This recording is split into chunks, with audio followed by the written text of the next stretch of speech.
woke side of the internet thinks going through someone's old MySpace account makes them part of the resistance.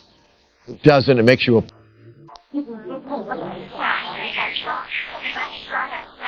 Colonel Alexander Vindman exposing the Ukraine fiasco. Noble. That's not you taking down the host of the Ice Capades. You're a loser with Wi-Fi and all the time in the world to listen to long-forgotten podcasts. You're not a journalist. You're just a creepy little rat. Go to Texas and catch a runaway. Bill Maher isn't backing down in his crusade against the cult of wokeism. In fact, he's turning up the heat. This time, his sights are set on the self-righteous moral police who scour the internet like digital archaeologists, hunting for decade-old tweets just to destroy someone's career over a harmless joke from 2012. Maher's takedown wasn't just sharp, it was blistering.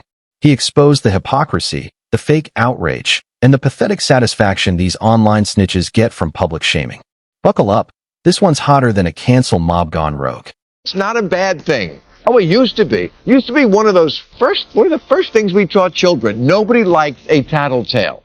But now, virtually any public accomplishment comes with the obligatory follow-up snitch story a few days later. Like what happened with that sad schmuck who was supposed to host Jeopardy! But fortunately, the honor of game shows was preserved when Squeal Team 6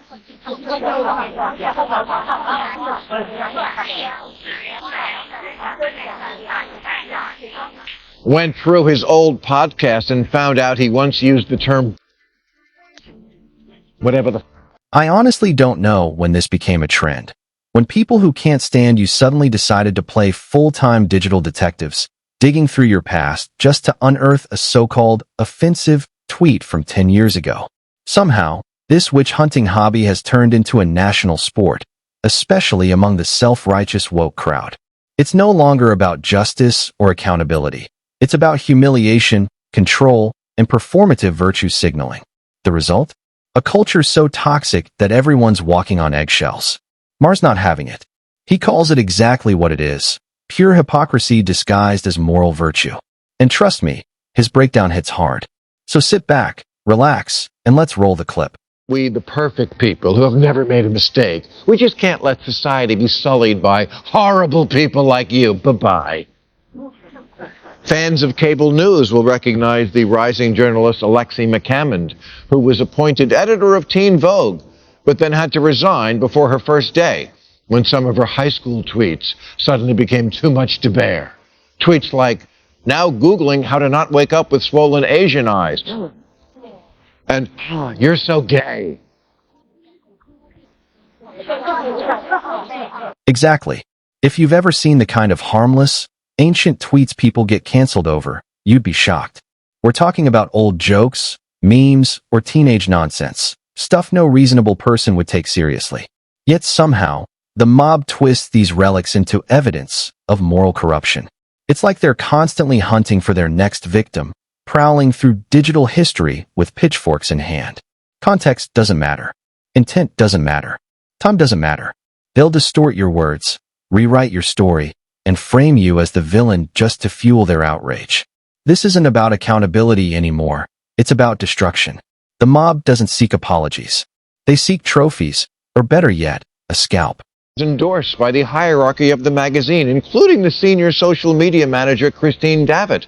Oh no, you just ruined someone's career for no reason. Same diff. Funny end of the story, after Alexi McCammond resigned for her innocuous tweets, someone went through Christine Davitt's old high school tweets and, oops.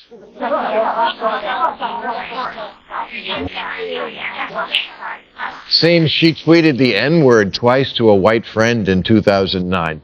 And that right, there is the hypocrisy Bill Maher is ripping apart. The self-righteous internet detectives who spend hours, even days, combing through someone's old tweets. Ironically, they're often the biggest hypocrites of all. Why? Because they're guilty of the very same sins they love to expose. Their timelines are filled with their own skeletons, bad takes, edgy jokes, and embarrassing opinions just waiting to be dug up. But they count on no one ever looking. Maher's point is brutally simple. If everyone were judged by their past, no one would survive. These digital moralists love acting like they're flawless, while weaponizing everyone else's mistakes. But if the tables ever turned, they'd crumble in seconds. This is why I'm a little hopeful that this purity purge may end, because it's starting to eat its own. ESPN reporter Rachel Nichols was a feminist success story, but when she complained in a private telephone call about ESPN's crappy long-time record on diversity and expressed her view that she felt like she was being sacrificed by the network so they could make up for that crappy long-time record on diversity, the call was leaked. And why wouldn't they eventually turn on their own? It's inevitable. Everyone, at some point, has said or believed something foolish. That's just part of being human. You grow, you learn, and life humbles you into shedding those immature opinions. Maturity should bring wisdom, not shame. But the cancel mob doesn't care about growth. They feed on outrage. They parade around like moral saints, pretending they've never slipped up or told a bad joke. The irony? If the same spotlight ever turned on them, they'd be finished. Dig deep enough into anyone's past, and you'll find something flawed, something cancel-worthy. That's why this culture always ends up devouring itself. Because when you demand perfection from everyone else, you eventually choke on your own hypocrisy.